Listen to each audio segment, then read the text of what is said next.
Um, so I have a headache and I have a bubble tea, and I was thinking today that I would just want to try to go live. I've never done it before, and I thought that it might be fun to come on here every once in a while and share some thoughts. And today, the thoughts I want to share are why I thought that would be a good idea in the first place. And what I was thinking today was that I'm a journaling evangelist. I think it's really helpful. I think it's really fantastic. It's made a lot of positive changes in my life, for sure. And I just want everyone to try it all the time. But so often when I'm talking to people about it, they say they want to. They really want to. They've heard it's good, there are a lot of benefits, but there's something holding them back. They say they feel stupid. That's something I hear a lot, is that people say they feel like they're just going to write something stupid and what's the point? And they don't want to do it. And a lot of them can't even identify why they don't want to do it. So I was thinking about, why is that? Because there are so many people that I've met here on Instagram who love journaling. We want to spend all our time in our journals. We have to be torn away from them. And I realized as I was driving that most of the people I know who love journaling are introverted. And most of the people who don't want to do it are extroverted. And like this light bulb went on in my head, right? Because when I talk to extroverts, I always feel like they can't understand me, because no matter how much I explain to them that I'm just tired, I need to recharge, they interpret it as she must not like me or whatever people she's turning down, because they can't fathom not wanting to be around people.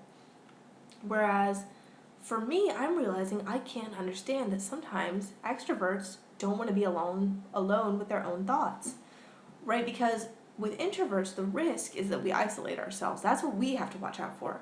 But what extroverts have to watch out for is the opposite, not having an inner life, not being able to spend time alone with themselves and really process their thoughts and face their emotions. That's really scary for a lot of extroverts, because they're used to being around people, and that's what brings them up. But just like I need to strengthen my social muscles by going out and being around people, and to avoid that isolation, I think extroverts really need to push themselves to examine their inner thoughts and build an inner world. So I was thinking some more about what might help with this problem, if you can call it a problem. I think it is a little bit of a problem. And I realized that a lot of the ways that I've gotten past my own roadblocks with journaling, my own problems and hangups, is by reading articles or blog posts or seeing posts from other people in the community sharing what works for them. And I think that would be really helpful to share things that have worked for me, because I have a lot of experience. I'm kind of an expert. So I figured might as well come on here every now and again and just share what's been going on with me with my journaling experience that week. And I think it's also important, especially with social media, to be a little bit real about it, because not every week is good. A lot of weeks are bad. Some weeks I don't even write at all.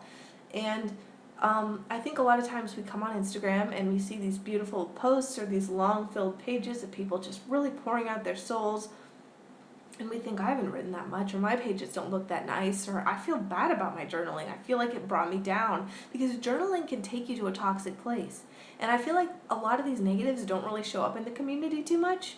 So I just think I want to come on here every now and then and talk about them. The negatives, the positives, just what's going on. Just sort of be a little bit transparent about it. And hopefully, if somebody happens to see it, then they might be able to get something out of it, to feel reassured, to feel like they're not alone, or maybe to take away a tip or an idea that's going to help them with their process as well. So if you did watch this, thank you, and I will be back, whether you like it or not. So now's the time to unfollow if you do not want to see more of these. That was really negative. I should be more positive.